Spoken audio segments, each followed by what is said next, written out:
Salut les KT, j'espère que vous allez bien. On se retrouve pour parler de Boruto avec le chapitre 59 qui va paraître le 20 juin 2021. Vous souhaitez avoir des informations exclusives ou des images inédites en rapport avec le futur chapitre de l'œuvre Boruto, n'hésitez pas à rejoindre mon Discord, il se trouve dans la description. Vous pourrez parler avec ma communauté et moi-même tout en participant à différents concours pour remporter différents lots en rapport avec le manga comme des figurines ou des tomes manga. Je compte sur vous pour nous rejoindre. Passons au sujet principal de cette vidéo et on va parler du personnage de Sarada, notamment après l'ellipse. Mais avant de vraiment parler de sa potentielle évolution dans la suite de l'œuvre, on va faire un récapitulatif concernant son développement. Le personnage de Sarada dans le manga n'est que très peu développé, voire pas du tout. Alors que dans l'anime, certes, elle est légèrement développée, mais ça reste tout de même très peu. Déjà, regardons ce que doit représenter le personnage de Sarada. Je rappelle que dans Naruto et Naruto Shippuden, la principale intrigue tournait autour des Uchiwa, notamment en rapport avec l'histoire de Madara. Et le fait que Sarada soit une Uchiwa et la fille de Sasuke,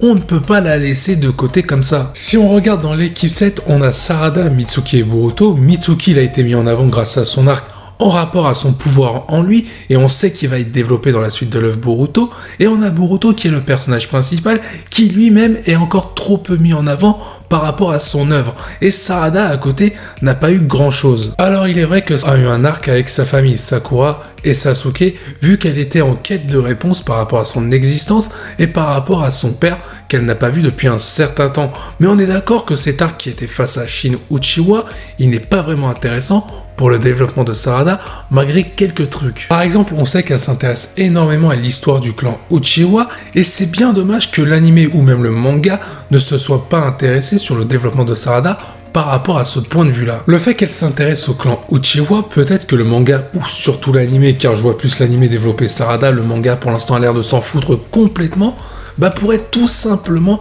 nous montrer des caractéristiques ou une histoire qu'on ne connaît pas du clan Uchiwa en rapport avec le passé.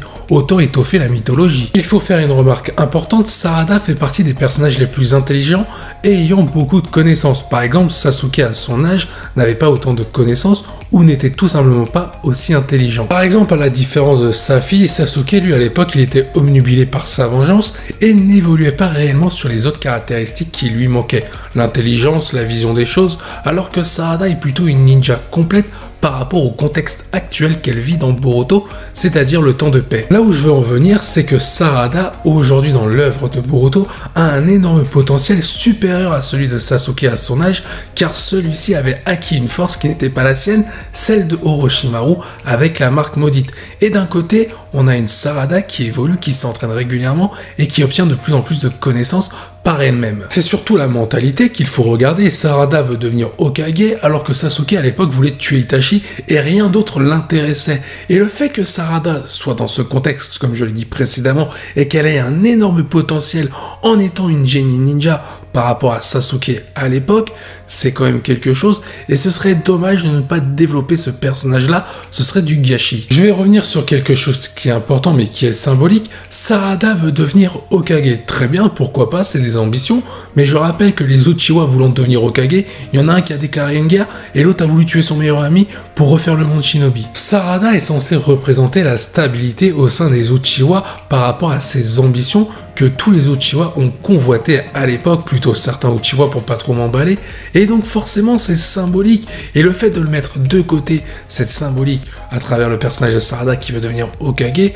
c'est plus que du gâchis, c'est vraiment dommage. Il y a quelque chose à faire, une sorte de revanche pour les Uchiwa par rapport à la mentalité de Sarada qui est capable de tout assimiler. Car oui, cette mentalité fait penser à quelqu'un au sein du clan Uchiwa, c'est celle d'Itachi qui à 13 ans avait la sagesse d'un Hokage. Comme je l'ai dit au début de vidéo, Sarada s'intéresse de très près au clan Uchiwa et notamment son histoire. Elle pourrait apprendre différentes techniques, des artefacts ou des connaissances en rapport à Itachi car elle a la même mentalité et notamment les mêmes caractéristiques par rapport à son mental, le fait qu'elle soit têtue, mais elle a surtout le même potentiel qu'Itachi par rapport à Sasuke de base au même âge. D'ailleurs, on va se concentrer sur la relation entre Sasuke et Sarada avec ce nouveau thème. Je pense qu'on va être d'accord pour dire que la relation entre Sasuke et Sarada dans le manga, il n'y a rien du tout, c'est pas développé, et dans l'anime, il y a quand même 2-3 petits trucs qui sont sympas, mais ça reste maigre. On parle de deux Uchiwa, père et fille, donc il faut quelque chose. Parce que ton Sasuke qui s'est barré de plus de 15 ans du village de Konoha et qui a poutré Sakura, qui est parti ensuite, Sakura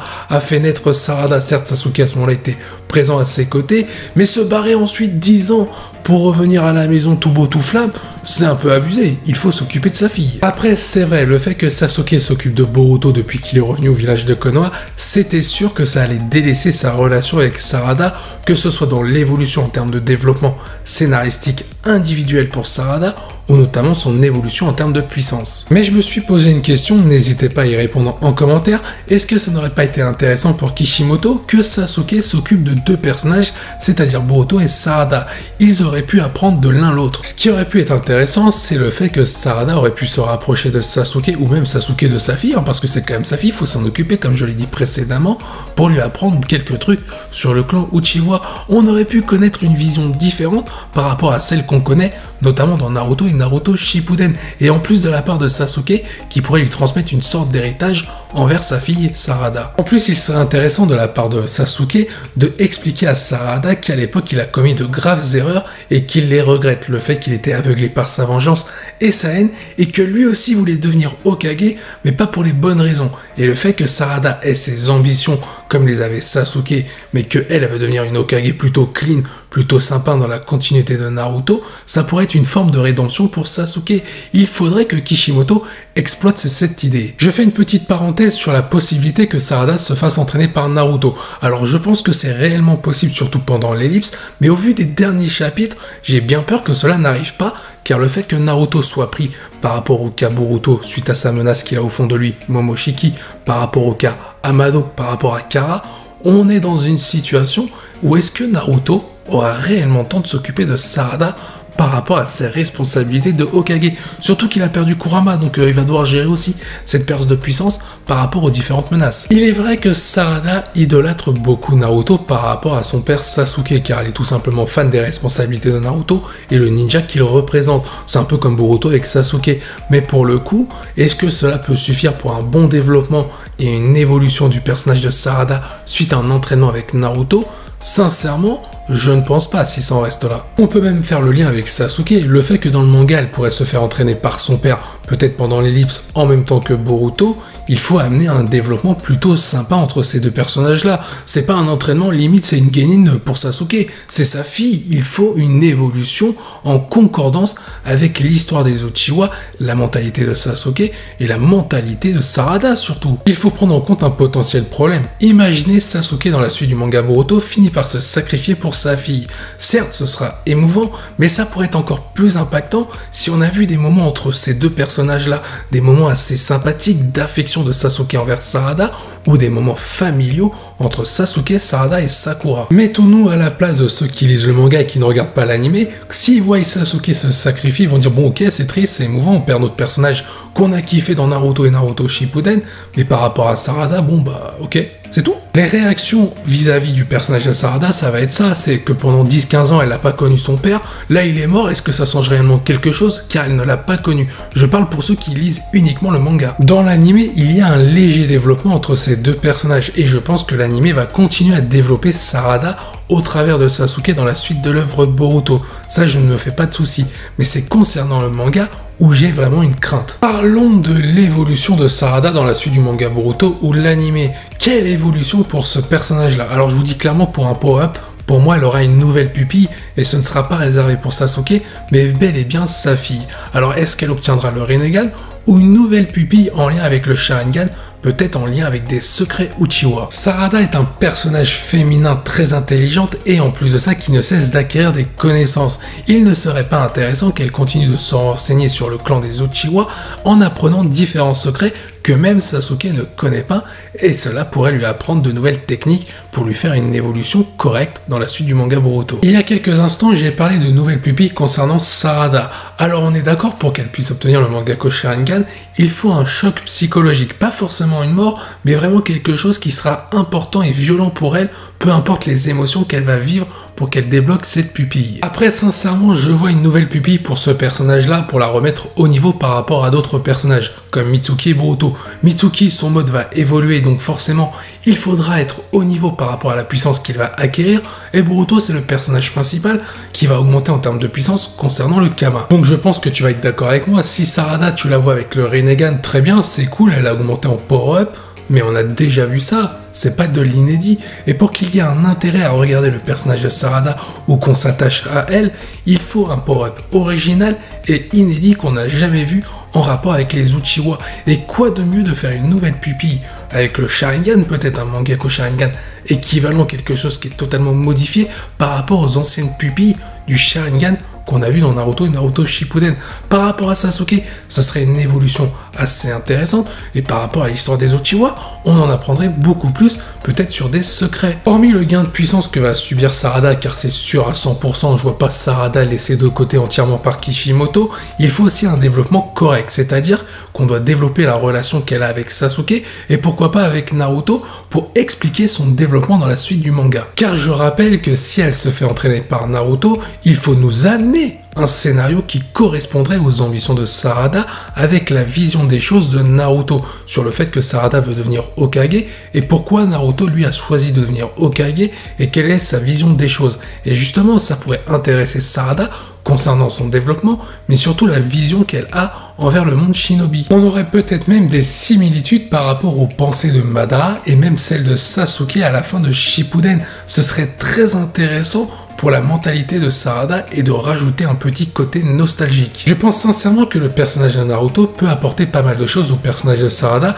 notamment sur le fait de sa rivalité avec Sasuke, et il pourrait lui faire des révélations sur comment il voit Sasuke maintenant à Sarada. Du coup, par rapport à tout ce que j'ai dit précédemment sur les 3 différents thèmes dont celui-ci, le personnage de Sarada en termes de développement peut amener une évolution sur chaque personnage comme Naruto, Sasuke et même celui de Boruto, c'est le 4e thème qu'on va voir dans quelques instants, mais aussi avoir une évolution personnelle pour peut-être montrer ce que c'est les ambitions d'un Hokage avec la vision d'un Uchiwa abouti. Mais pour arriver à cette potentielle conclusion concernant le personnage de Sarada à la fin de l'œuvre Boruto, il faudra qu'elle soit à la hauteur de ses ambitions, celle de devenir Hokage. Passons au dernier thème de cette vidéo, un thème plutôt sympathique, car on va parler de Boruto avec Sarada, futur couple ou pas. Est-ce que Sarada aura la chance de se faire poutrer, de se faire mitrailler par Boruto en pleine nuit, ou ce sera Sumire? La réponse dans quelques chapitres au prochain numéro. Alors je vais donner mon avis plus sérieusement sur un potentiel couple concernant ces deux personnages-là.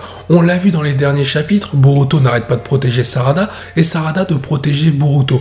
Alors pourquoi ne pas finir papa dans maman? Si on reste plus sérieux, on voit bien que Sarada a quelque chose envers Boruto, mais Boruto lui il n'a pas l'air vraiment intéressé par les copines, la petite amie qui pourrait être Sarada. Sumire est très intéressé par Boruto également.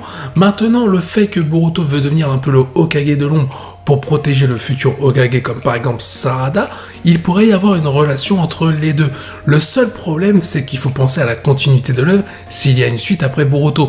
Imagine le gosse entre Boruto et Sarada. Le mec, ce serait un dieu. Imaginez le nombre d'ADN que va posséder le bébé. Uzumaki, Hyuga, Otsutsuki et Uchiwa. Le mec, quand il va ouvrir les yeux, la pupille, ce sera un Byakugan, Sharingan, plus Jogan si c'est dans l'animé. Le mec, il ouvre les yeux, c'est un soleil. Le bébé, quand il aura 2 ans, il va te faire une tape dans le dos, tu vas disparaître en poussière en quelques secondes. Le mec sera trop cheaté. Donc je pense par rapport à la cohérence, sauf si le manga Boruto s'arrête et plus tard tu vois un couple entre Sarada et Boruto et qu'il y a un enfant, mais hop, il n'y a plus d'histoire derrière, ça pourrait être possible, même si la cohérence ne serait pas là. Maintenant, en termes de symbolique, on y serait, parce que tout simplement, on aurait une Uchiwa mariée avec un Uzumaki et multipliée avec 40 000 ADN aussi, mais par rapport à Naruto et Sasuke à l'époque, la symbolique peut être très propre. Maintenant, si on parle de cohérence, un couple entre Sumire et Boruto serait plausible. Déjà, le fait que Sumire ait déjà été sauvé des ténèbres par Boruto et que Boruto comprenne la souffrance de Sumire, ce qui a touché Sumire.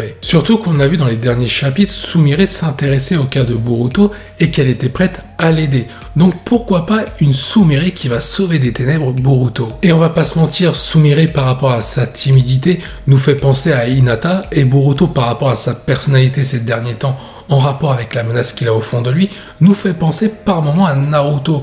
Donc, est-ce qu'il n'y aurait pas une nostalgie par rapport à ça, et que Kishimoto va essayer de nous la faire revivre? Pourquoi pas? Donne ton avis en commentaire, si tu as aimé cette vidéo, n'hésite pas à liker, à t'abonner. Sur ce, je vous dis à la prochaine, portez-vous bien, salut les KT.